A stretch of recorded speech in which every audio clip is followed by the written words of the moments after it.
He thought finding money was a blessing. But when the ticket in the dead man's pocket began calling his name, he realized he had picked up a curse. Picture this. A trembling man stands alone on a deserted road at night, holding a blood-stained lottery ticket. The wind howls through the darkness, and from somewhere, nowhere, everywhere, a voice whispers his name. "Give it back, Daniel. Before we go any further, can I ask you for a small favor?"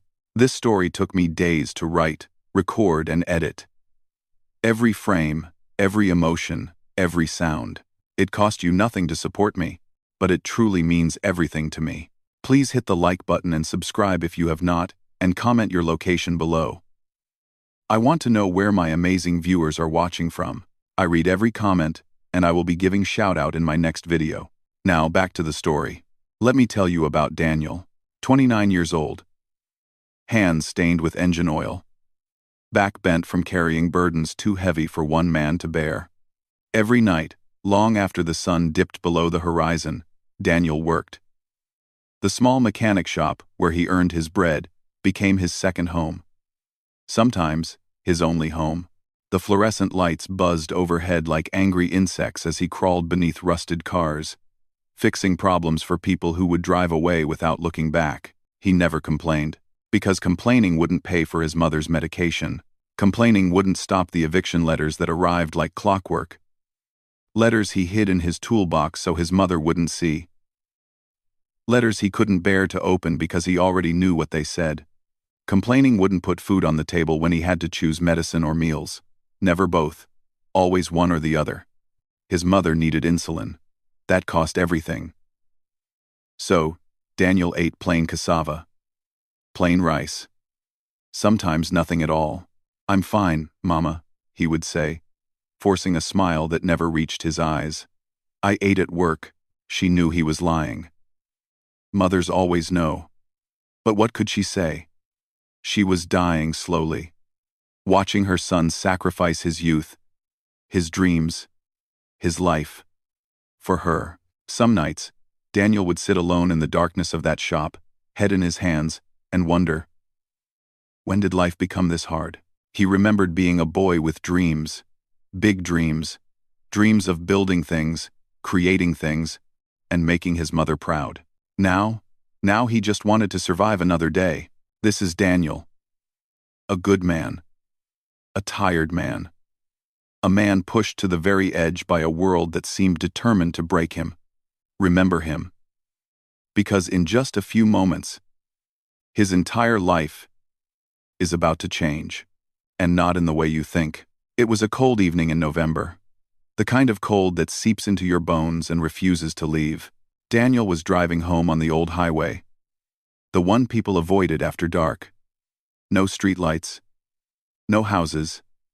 Just endless darkness and the occasional rustle of wind through tall grass. His phone buzzed. Another text from the landlord. Another threat. Another countdown to homelessness. He turned off the phone, and that's when he saw it. A motorcycle, crashed, twisted metal gleaming in his headlights like a broken skeleton. Daniel's heart stopped. He pulled over, hands shaking, and ran toward the wreckage. "Hello? Can you hear me?" Silence. He found the rider a few meters away, thrown from the bike, lying face up in the grass. The man's helmet was cracked. Blood pooled beneath his head. His eyes stared at nothing. Daniel dropped to his knees, fingers fumbling for a pulse. Faint. So faint. "Hold on, I'm calling for help. Stay with me." He dialed emergency services. His voice cracked as he gave them the location. "Please. Hurry. Please. He's dying." The man's lips moved. A whisper, barely audible. "My family. They're coming," Daniel promised. "Help is coming." But they both knew the truth. Help wouldn't arrive in time. Daniel held the stranger's hand as life slipped away. As the light faded from those eyes, as the final breath rattled in that broken chest, and then, silence. The kind of silence that feels like the world itself has stopped breathing. Daniel sat there, numb, cradling a dead man's hand. A stranger. Someone's father. Someone's husband. Someone's entire world. He should have left then, should have waited for the ambulance, should have walked away with clean hands. But poverty has a voice of its own, and that voice whispered, "Look in his pockets." Daniel's hand trembled as he reached into the dead man's leather jacket. He found a wallet. Inside, a few bills, an ID card, and a photograph. A smiling woman, a teenage boy, standing together in front of a small house. Happy, whole. Daniel's chest tightened. This man had a family. And then he found it, tucked deep in the inner pocket, crumpled and stained with dirt. A lottery ticket. Daniel pulled it out, hands shaking. The numbers were barely visible in the darkness, but he could read the date. Fresh. Purchased just yesterday. A ticket, just a piece of paper. What harm could it do to take it? The man was dead. He wouldn't need it anymore. And Daniel needed everything. He pocketed the ticket. He pocketed the wallet. He told himself he'd turn it all in. Eventually. After he checked if the ticket won anything. Just in case. Just to see. The ambulance arrived 10 minutes later. Daniel gave his statement, shaking, pale, looking like a man in shock, which he was, just not for the reasons they thought. If you believe Daniel should have handed everything to the authorities right then and there, hit the like button, subscribe, and share this video. If you think desperation makes us do things we'd never imagine, keep watching. Because this story is just beginning. That night, Daniel couldn't sleep. He lay in bed, staring at the ceiling, listening to his mother's labored breathing in the next room. The ticket sat on his nightstand, crumpled, innocent, just paper. But something felt wrong. At 3 a.m, he heard it. A whisper, soft, barely there, like breath against his ear. Daniel. He sat up so fast his head spun. Looked around. Nothing. No one. The room was empty. Daniel. There it was again, closer this time, right beside him. He grabbed his phone, turned on the flashlight, swept it across every corner, under the bed, behind the door, in the closet. Nothing. His heart hammered against his ribs. It's just stress, he told himself. Just exhaustion. Just guilt. But deep down, he knew better. Deep down, he felt it. Something was watching him. The next morning, Daniel checked the lottery numbers. His hands shook as he pulled up the results on his phone. Compared them to the ticket. Once. Twice. 3 times. All 6 numbers matched. Every single one. The jackpot, 47 million naira. Daniel's vision blurred. His legs gave out. He collapsed onto his bed, staring at the ticket like it was made of gold. 47 million naira. Enough to save his mother. Pay off every debt. Buy a real house. Open his own shop. Live. Actually live. Tears streamed down his face. Thank you. He whispered to no one. To God. To fate. To whatever force had put that ticket in his hands. Thank you. And then he heard it again. That voice. Don't claim what's not yours. Daniel froze. The whisper came from behind him. He spun around. Nothing. But the air felt heavy. Wrong. Who's there? He shouted. Show yourself. Silence. He grabbed the ticket, crumpled it, threw it across the room. I don't want it. You hear me? I don't want it. He stormed out of the room, slammed the door, went to work. But when he checked his pocket hours later, the ticket was there, smooth, uncreased, like it had never been thrown. 2 days later, she arrived. Daniel was under a car, tightening bolts, when he heard footsteps. Light, hesitant. He rolled out from under the vehicle, wiping oil from his hands. A woman stood in the doorway. Mid-40s, thin, her eyes red and swollen from crying. Beside her, a teenage boy, maybe 16, staring at Daniel with hollow eyes. Excuse me, the woman said, her voice breaking. Are you Daniel? His stomach dropped. Yes, you were there, on the highway, 2 nights ago. You found my husband. Daniel's mouth went dry. Yes. I called the ambulance. I'm so sorry for your loss. The woman's face crumpled. She covered her mouth, trying to hold back sobs. The boy didn't cry. He just stared. At Daniel. Through Daniel. They said, the woman whispered. They said someone took his things. His wallet. His phone. Everything. Daniel's heart stopped. His lottery ticket. She continued, tears streaming. He bought it the day before. For our son's surgery. He promised me. He promised if we won, everything would be okay. The boy stepped forward. Did you take it? His voice was cold, accusing, knowing. No, Daniel lied. The word tasted like poison. I didn't see anything like that. The woman nodded, wiping her eyes. I'm sorry. I just thought, maybe you saw something. Maybe you could help us.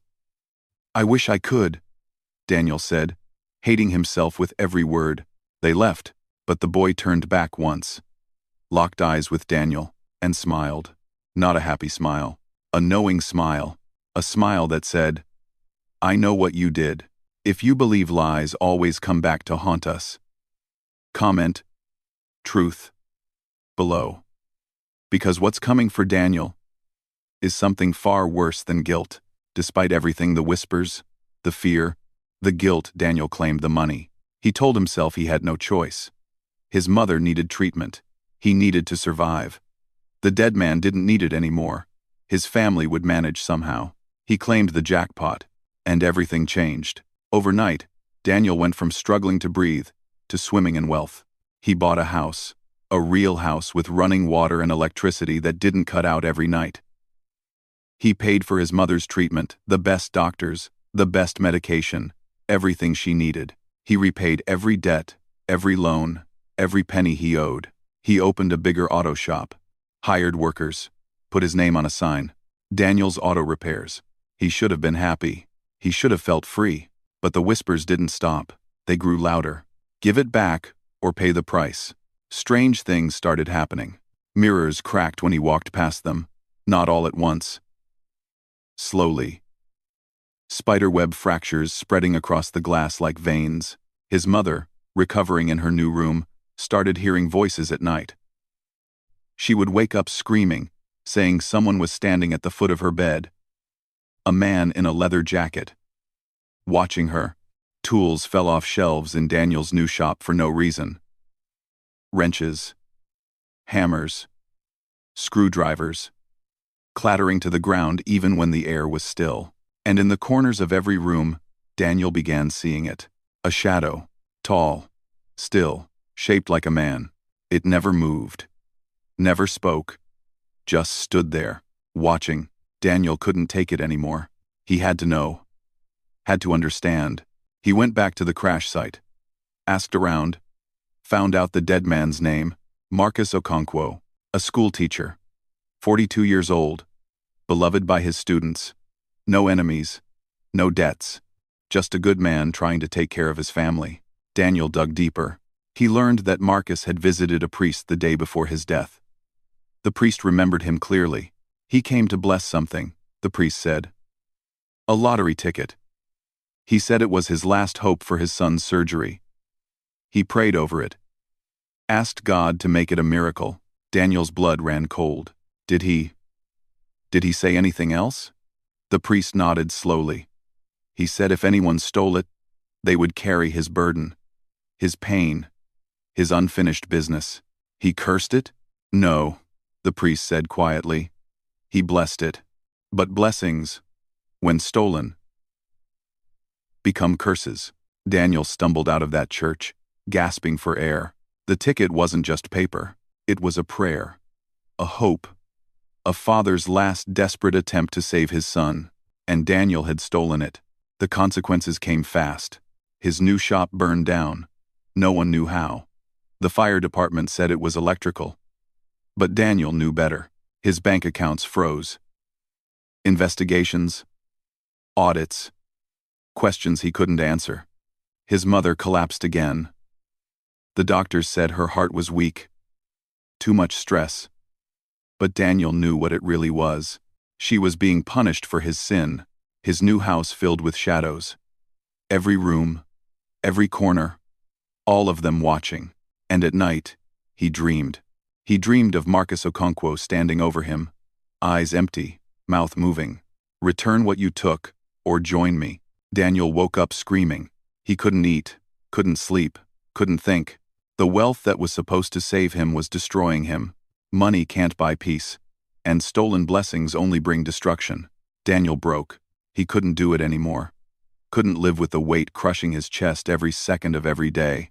He took every penny he had left, put it in a bag, and drove to Marcus Okonkwo's home, the small house from the photograph. Now draped in mourning cloth. He knocked. The woman answered. Her eyes widened when she saw him. You, she whispered. I need to tell you something, Daniel said, his voice shaking. I lied. I took your husband's things. The wallet. The ticket. I claimed the money. I'm sorry. I'm so sorry. He held out the bag. This is everything. The full jackpot. It's yours. The woman stared at him, then at the bag, and then she collapsed. Not from anger, from relief. She fell to her knees, sobbing, clutching the bag like it was her husband himself.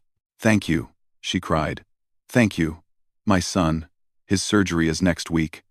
We had no money, no hope. Thank you. Daniel stood there, tears streaming down his face. I'm sorry I took so long. The boy appeared in the doorway. The same boy who had smiled at him that day in the shop. He walked over to Daniel and hugged him. Thank you for giving my father's blessing back, he whispered. Daniel looked up and saw him, Marcus Okonkwo, standing in the doorway, transparent, fading, but smiling. He nodded once, and then he was gone. The air felt lighter. The weight on Daniel's chest lifted. The curse was broken. Daniel went back to being poor, went back to his small shop, his small room, his oil-stained hands. But something was different.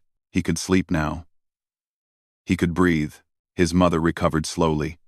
The voices stopped. The shadows disappeared.